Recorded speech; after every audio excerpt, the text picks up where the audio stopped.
আপনারা দেখছেন এক্সপ্রেস বাংলা, অন্তহীন খবর।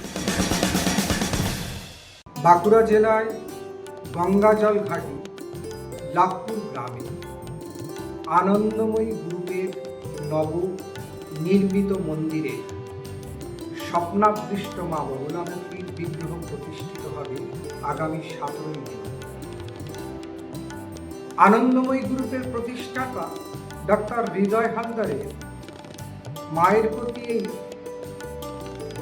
একনিষ্ঠ ভক্তি প্রয়াসকে আমি সাধুবাদ জানাই।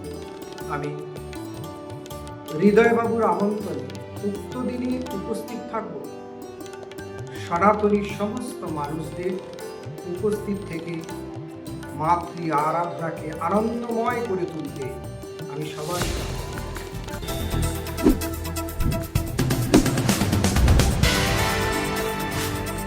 আপনারা দেখছেন এক্সপ্রেস বাংলা, অন্তহীন খবর।